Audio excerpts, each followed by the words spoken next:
بسم الله الرحمن الرحيم.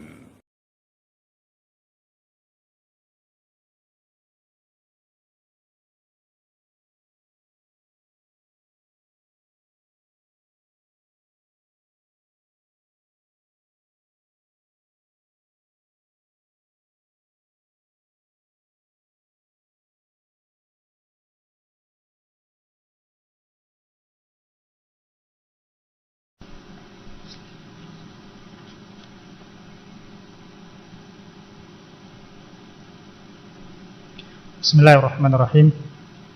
Assalamualaikum warahmatullahi wabarakatuh. Innal hamdalillah nahmaduhu wa nasta'inuhu wa nastaghfiruh wa na'udzu billahi min shururi anfusina wa min sayyiati a'malina.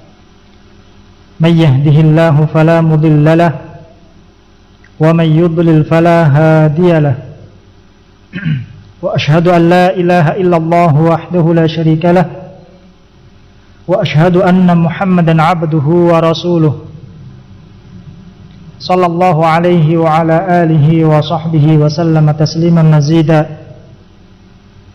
يقول تعالى في كتابه الكريم: يا أيها الذين آمنوا اتقوا الله حق تقاته ولا تموتن إلا وأنتم مسلمون. يا أيها الناس اتقوا ربكم الذي خلقكم من نفس واحدة وخلق منها زوجها وبث منهما رجالا كثيرا ونساء واتقوا الله الذي تساءلون به والأرحام إن الله كان عليكم رقيبا. يا أيها الذين آمنوا اتقوا الله وقولوا قولا سديدا يصلح لكم أعمالكم ويغفر لكم ذنوبكم ومن يطع الله ورسوله فقد فاز فوزا عظيما. أما بعد فإن أصدق الحديث كتاب الله وخير الهدي هدي محمد صلى الله عليه وسلم وشر الأمور محدثاتها فإن كل محدثة بدعة وكل بدعة ضلالة وكل ضلالة في النار. أيها الإخوة في الله rahimani wa rahimakumullah. Pada malam hari ini insyaallah taala kita akan melanjutkan pembahasan kita sebelumnya, yaitu di mana pada pertemuan sebelumnya kami membawakan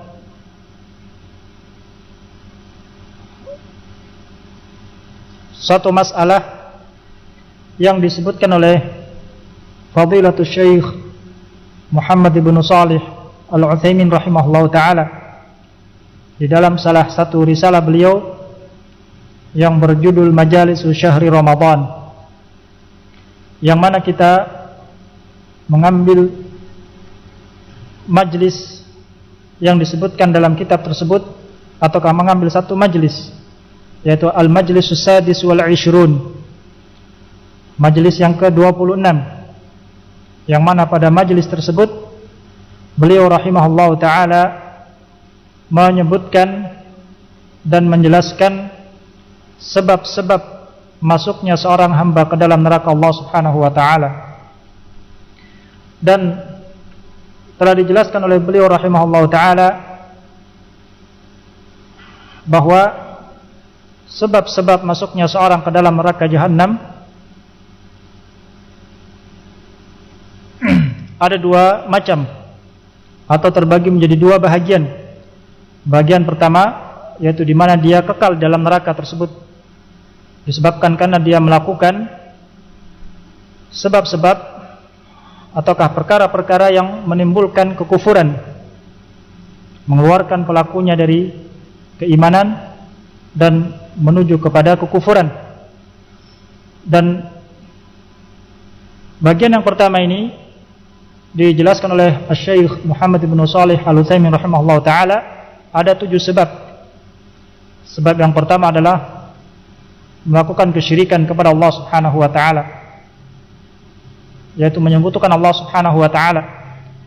Dan sebab yang kedua, kufur terhadap rukun iman ataukah salah satu dari rukun iman. Dan sebab yang ketiga, mengingkari kewajiban sebagian dari rukun Islam yang 5. Dan sebab yang keempat, al-istihza, mengejek ataukah mengolok-olok Allah Subhanahu wa taala, ataukah mengolok agama Allah Subhanahu wa taala, atau mengolok Rasulnya sallallahu alaihi wasallam. Dan sebab yang kelima, mencela Allah Subhanahu wa taala, ataukah mencela agamanya, ataukah mencela Rasulnya sallallahu alaihi wasallam, ataukah mengutarakan ataukah menyebutkan ucapan-ucapan yang mengandung makna meremehkan ataukah merendahkan. Dan sebab yang keenam, berhukum dengan hukum selain hukum yang Allah Subhanahu wa taala turunkan. Berhukum dengan selain hukum Allah Subhanahu wa taala, yang mana dia meyakini bahwa selain hukum Allah Subhanahu wa taala itu lebih dekat kepada kebenaran dan lebih mendatangkan kemaslahatan kepada makhluk. Ataukah dia meyakini bahwa hukum selain yang Allah turunkan, ataukah hukum atau selain hukum, berhukum dengan selain hukum Allah Subhanahu wa taala itu sama dengan hukum Allah Subhanahu wa taala, atau sama dengan berhukum dengan hukum Allah Subhanahu wa taala. Ataukah dia meyakini bahwa berhukum dengan selain hukum Allah Subhanahu wa taala itu diperbolehkan. Dan sebab yang ketujuh, yaitu melakukan perbuatan kemunafikan, yaitu di mana dia menyembunyikan kekufuran dan menampakkan keislaman di hadapan kaum muslimin. Dan itu secara global dari apa yang beliau sebutkan dari sebab-sebab yang menjerumuskan ataukah menimbulkan kekufuran, sehingga dengannya dia dimasukkan oleh Allah Subhanahu wa taala ke dalam neraka dalam keadaan kekal di dalamnya. Nas'alullah taala al-afiyata wassalamah. Kemudian insyaallah taala kita lanjutkan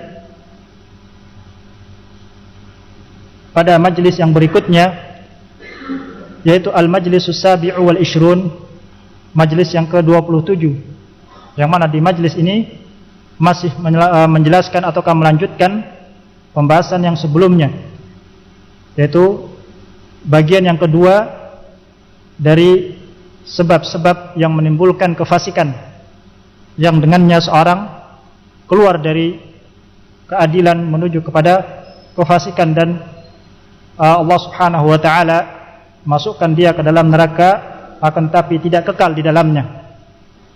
Maka di sini Syekh Muhammad bin Shalih Al-Utsaimin rahimahullah taala, setelah beliau menyebutkan muqaddimah, kemudian syahadah dan salawat serta salam kepada Nabi Muhammad sallallahu alaihi wasallam, maka beliau pun menyebutkan sebab-sebab tersebut, yakni di mana bagian kedua, yaitu di mana seorang masuk dalam neraka, ataukah sebab masuknya seorang ke dalam neraka namun dia tidak kekal di dalamnya.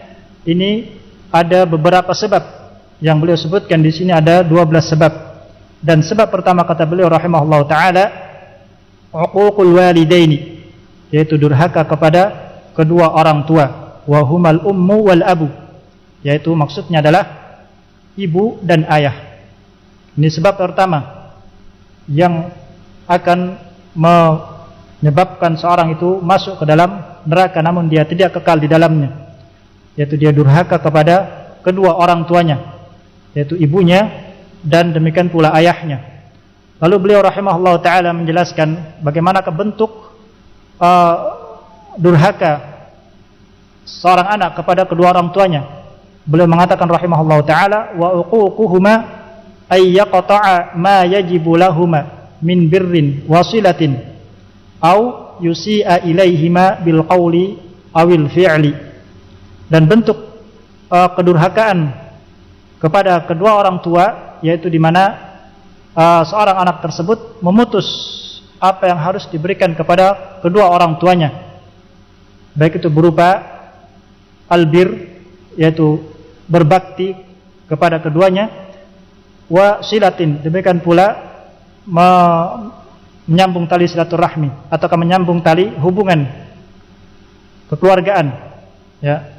Jadi maksudnya dia tidak melakukan ataukah meninggalkan berbakti kepada kedua orang tuanya, dan dia memutus hubungan tali kekeluargaan, atau dia berbuat jahat kepada kedua orang tuanya, melakukan perbuatan kejelekan, keburukan ataukah kejahatan kepada kedua orang tuanya, bil qauli awil fi'li, baik itu dengan ucapan maupun dengan perbuatan. Jadi yang beliau sebutkan tentang bentuk uqubah atau uququl walidain, bentuk durhakanya seorang anak kepada kedua orang tuanya, yaitu dia memutus hubungan ataukah dia memutus hubungan kekeluargaan. Demikian pula dia tidak berbakti kepada keduanya, tidak berbuat baik kepada keduanya, atau dia berbuat kejahatan kepada keduanya, baik itu dengan ucapan maupun dengan perbuatan. Padahal Allah Subhanahu wa taala telah memerintahkan dalam Al-Qur'anul Karim agar supaya kita itu berbakti kepada kedua orang tua kita, sebagaimana Allah Subhanahu wa taala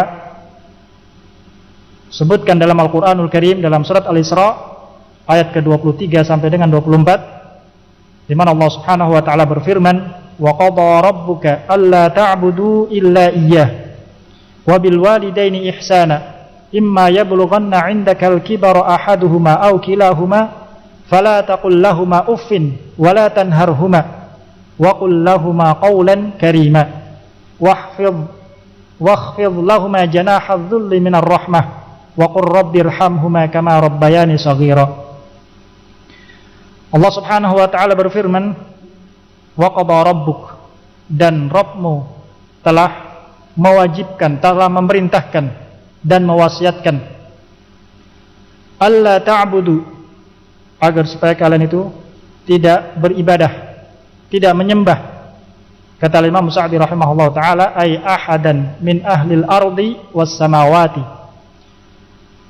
dan agar engkau tidak beribadah ataukah tidak menyembah kepada seorang pun, baik itu dari penduduk bumi maupun dari penduduk langit, baik itu mereka masih hidup maupun sudah ataukah yang sudah meninggal. Alla ta'budu illa iyyah, agar supaya kalian tidak beribadah kecuali hanya kepada Allah Subhanahu wa taala, karena Allah lah satu-satunya zat yang menciptakan kita, yang memberikan rezeki kepada kita, yang menghidupkan, yang mematikan, yang mengatur alam semesta ini. Dialah satu-satunya ilah yang Maha Esa, yang pantas ataukah patut untuk diibadahi. Dan itulah yang Allah Subhanahu wa taala sebutkan dalam Al-Qur'anul Karim, wa ma khalaqtul jinna wal insa illa liya'budun. Kemudian setelah itu Allah Subhanahu wa taala memerintahkan, setelah Allah Subhanahu wa taala memerintahkan kepada hamba-hambanya untuk melaksanakan hak hamba kepada Allah Subhanahu wa taala, yaitu beribadah kepadanya, maka Allah Subhanahu wa taala pun memerintahkan untuk menunaikan dan melaksanakan hak kedua orang tuanya. Allah Subhanahu wa taala berfirman, wa bil walidaini ihsana. Kata Imam Sa'di rahimahullah taala, ay ahsinu ilaihima bi jami'i wujuhil ihsani al qawli wal fi'li. Yani hendaknya kalian berbuat baik ataukah berbuat baiklah kalian kepada keduanya, yaitu kepada kedua orang tua kalian, dengan melakukan segala bentuk kebaikan, baik itu berupa ucapan maupun perbuatan.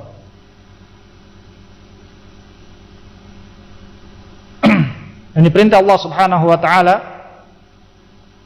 yang kedua yang disebutkan dalam ayat ini, setelah Allah Subhanahu wa taala memerintahkan agar kita menunaikan hak kita kepada Allah Subhanahu wa taala, yaitu beribadah kepadanya, maka Allah pun memerintahkan agar kita menunaikan hak orang tua kita, yaitu di mana kita diperintahkan agar berbakti dan berbuat baik kepada kedua orang tua kita.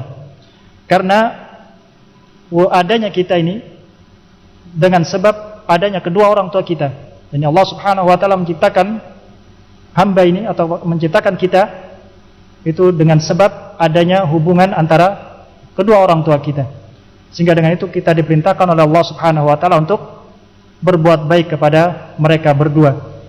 Imma yablughanna 'indakal kibara ahaduhuma aw kilahuma.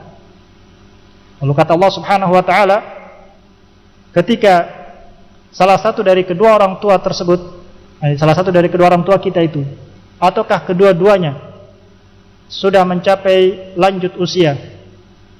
Ini sudah mencapai usia yang mana pada usianya tersebut kekuatan mereka berdua menjadi lemah dan mereka membutuhkan pertolongan dan bantuan. Mereka membutuhkan kelemah lembutan dan kebaikan dari anak-anaknya. Maka Allah Subhanahu wa taala menyatakan fala taqul lahuma uffin. Ketika salah satu dari kedua orang tua kita ataukah kedua-duanya sudah lanjut usia, kita dilarang untuk mengucapkan kepada mereka berdua kalimat ya, itu kalimat yang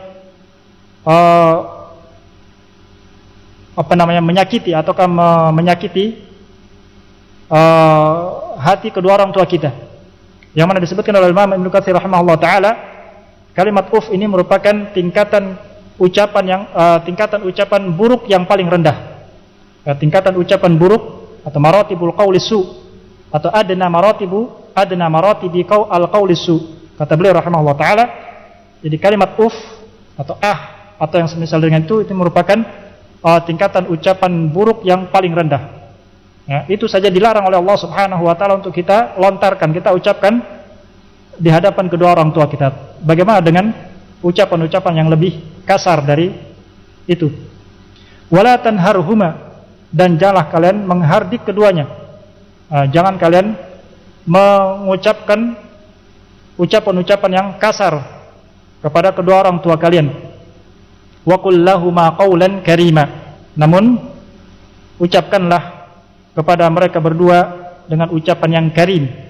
Disebutkan oleh Imam Ibnu Katsir rahimahullah taala, ay layyinan tayyiban hasanan bita'addubin wa tawqirin wa ta'zim.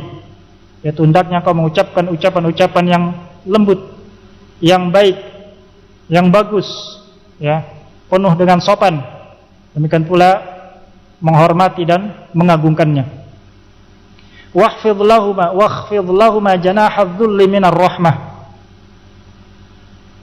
Kemudian kata Allah Subhanahu wa taala pada ayat berikutnya, wakhfid lahuma janahadz-dzulli minar rahmah. Kata Imam Sa'di rahimahullah taala, ay tawadhu lahuma dzullan lahuma wa rahmah. Yani hendaknya engkau tawadhu kepada kedua orang tua kalian dan rendah diri di hadapan keduanya dengan penuh kasih sayang. Wahtisaban lil ajri, engkau melakukan hal itu karena mengharapkan pahala dari Allah Subhanahu wa taala. La li ajlil khaufi minhuma awir raja'i lima lahuma. Jadi engkau melakukan hal tersebut, yaitu engkau tawadhu, engkau rendah diri ya di hadapan kedua orang tua engkau dengan penuh kasih sayang. Engkau melakukan hal tersebut karena mengharapkan pahala dari Allah Subhanahu wa taala, karena Allah yang memerintahkan, bukan karena takut kepada kedua orang tua kalian, bukan pula karena mengharapkan sesuatu dari apa yang dimiliki oleh kedua orang tua kalian. Wa qur rabbirhamhuma kama rabbayani shaghira, dan ucapkanlah doa ini, yaitu rabbirhamhuma, ya Rabb, kasihanilah mereka berdua, kama rabbayani shaghira, sebagaimana mereka berdua telah mengasihani aku di waktu kecil. Kata Imam As-Sa'di rahimahullah taala, ay ud'u lahuma birrahmati ahya'an wa amwatan. Ini doakan kedua orang tuamu dengan rahmah, ya, dengan ampunan, dengan kasih sayang, baik ketika kedua orang tuamu masih hidup maupun ketika mereka sudah meninggal.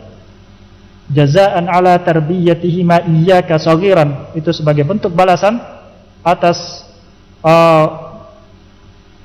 didikan mereka kepadamu ketika engkau masih kecil, ya. Ini ketika mereka mengasihani engkau, ketika mereka merawat engkau dan mengurus engkau ketika engkau itu masih kecil, sehingga engkau balas hal itu dengan doa, bukan dengan cacian, bukan dengan hardikan, tapi dengan doa ampunan untuk kedua orang tua kita. Rabbirhamhuma kama rabbayani shaghira. Wa qala ta'ala, demikian pula firman Allah Subhanahu wa taala, anishkur li wa liwalidayka ilayyal masir, dalam surat Luqman ayat ke-14. Allah Subhanahu wa taala juga berfirman, hendaknya engkau bersyukur kepadaku, yakni kepada Allah Subhanahu wa taala, dan bersyukur, yakni berterima kasih kepada kedua orang tuamu. Hanya kepada lukulah engkau kembali. Di mana dalam ayat ini Allah Subhanahu wa taala memerintahkan agar kita bersyukur kepada Allah Subhanahu wa taala. Demikian pula bersyukur kepada kedua orang tua kita, berterima kasih kepada mereka berdua, ya, mereka yang mendidik kita, yang mengurusi kita, ya, mereka yang mengandung kita, mereka bersabar dalam menghadapi kelelahan, kecapean, ya, kesulitan ketika kita masih dalam kandungan. Demikian pula ketika kita sudah dilahirkan, di mana pada ayat sebelumnya Allah Subhanahu wa taala berfirman, wa wassaynal insana biwalidayhi hamalathu ummuhu wahnan ala wahnin wa fisaluhu fi 'amaini anishkur li wa liwalidayka ilayyal masir. Jadi pada ayat sebelumnya Allah Subhanahu wa taala memerintahkan, wa wassaynal insana biwalidayhi, dan kami wasiatkan kepada manusia untuk berbuat baik, untuk berbakti kepada kedua orang tuanya. Lalu Allah Subhanahu wa taala menyebutkan sebab kenapa kita diwajibkan untuk berbakti kepada kedua orang tua kita. Allah Subhanahu wa taala menyebutkan hamalathu ummuhu, ya, karena ibumu, ibunya telah mengandungnya. Ya, ibu kita yang mengandung kita, ya, membawa kita kemanapun pergi, kita berada dalam perut ibu kita. Wahnan ala wahnin, kata Imam Sa'di rahimahullah ta'ala, ay masyaqqatan ala masyaqqah, yaitu dengan penuh kesulitan di atas kesulitan, ya, dengan penuh kelelahan di atas kelelahan,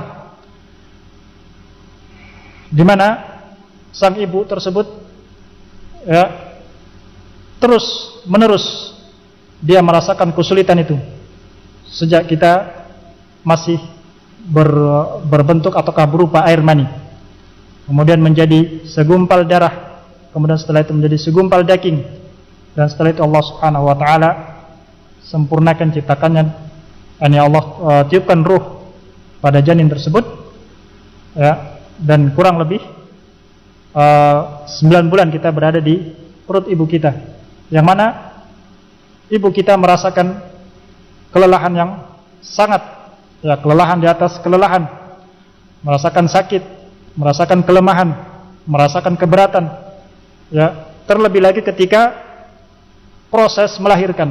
Ini penderitaan yang sangat, kata Imam Sa'di rahimahullah ta'ala, dzalikal waja'u syadid, ya, ketika proses melahirkan itu adalah proses penderitaan yang sangat keras, di mana taruhannya adalah nyawa sang ibu kita. Tidak sampai di situ, ya. Artinya ketika seorang dilahirkan oleh Allah Subhanahu wa taala bukan berarti ibu kita itu selesai mengurusi kita. Tidak, namun ibu kita masih saja mengurusi kita sampai disapih. Ya, di mana Allah Subhanahu wa taala sebutkan setelahnya, wa fisaluhu fi 'amaini, dan ibu kita menyapihnya dalam waktu 2 tahun. Kata Imam Al-Katsir rahimahullah taala, ay tarbiyatuhu wa irba'uhu ba'da wad'ihi fi 'amaini, yaitu di mana ibu kita itu, ya, setelah melahirkan kita, ibu kita pun mengurusi kita, menyusui kita, ya, setelah melahirkan kita selama 2 tahun. Ya, selama 2 tahun ini bagi sang ibu yang menyempurnakan penyusuannya, ya, sebagaimana Allah Subhanahu wa taala sebutkan dalam surat Al-Baqarah, wal walidatu yurdi'na auladahunna haulaini kamilaini liman arada ay yutimma ar-radha'ah, dan para ibu, para orang tua dan ibu terkhusus, di mana hendaknya mereka menyusui anak-anak mereka selama 2 tahun sempurna, 2 tahun penuh bagi siapa yang ingin menyempurnakan penyusuannya. Ya, di masa-masa itu sang ibu kita merasa, ataukah mereka merasakan keletihan, capek ya, mengurusi kita, menyusui, memberikan makan, dan membersihkan kotoran dan seterusnya. Nah, kenapa Allah Subhanahu wa taala menyebutkan perkara-perkara tersebut? Ya, menyebutkan tentang kondisi dan keadaan seorang ibu ketika mengasuh anaknya. Disebutkan oleh Imam Ibnu Katsir rahimahullah taala, alasannya karena agar supaya seorang anak itu berbakti kepada keduanya, ya, berbuat baik kepada kedua orang tuanya. Oleh karena itu Allah Subhanahu wa taala berfirman pada ayat berikutnya, anishkurli wali walidayya awali walidayka ilayyal masir. Hendaknya kalian bersyukur kepadaku, yakni kepada Allah Subhanahu wa taala. Ya, dan bentuk syukur kita kepada Allah Subhanahu wa taala, kata Imam Sa'di rahimahullah, bil qiyami bi ubudiyyati, yaitu dengan melakukan peribadahan kepada Allah Subhanahu wa taala. Wa adai huquqi, dan melaksanakan dan setelah menunaikan hak-hakku, kata Allah Subhanahu wa taala. Wa alla tasta'ina bi ni'ami ala ma'siyati, dan tidak menggunakan nikmat-nikmatku untuk bermaksiat kepadaku, kata Allah Subhanahu wa taala. Ini bentuk syukur kita kepada Allah Subhanahu wa taala. Ya, kita gunakan ataukah kita menegakkan dan melaksanakan ibadah hanya kepada Allah Subhanahu wa taala, menunaikan hak-haknya. Tidak menggunakan kenikmatan yang Allah Subhanahu wa taala berikan kepada kita untuk bermaksiat kepadanya. Wali walidayka, dan demikian pula hendaknya engkau bersyukur kepada kedua orang tuamu, ya, berterima kasih kepada kedua orang tuamu. Kata Imam Sa'di rahimahullah taala, yaitu dengan berbuat baik kepada keduanya, berbakti dengan ataukah kepada kedua orang tuamu, bil qaulil layyini wal kalamil latif, baik itu dengan ucapan yang lemah lembut, dengan ucapan yang lembut, ucapan yang sopan, ya, demikian pula dengan perilaku yang baik, tawadhu, rendah diri di hadapan keduanya, memuliakan serta menghormati keduanya. Ilayyal masir, kata Allah Subhanahu wa taala, kepadaku tempat kembali, yaitu kita akan dikembalikan kepada Allah Subhanahu wa taala, kepada yang memerintahkan kita untuk beribadah kepadanya dan berbakti kepada kedua orang tua kita. Maka ini perintah Allah Subhanahu wa taala, di mana agar supaya kita itu berbakti dan berbuat baik kepada kedua orang tua kita.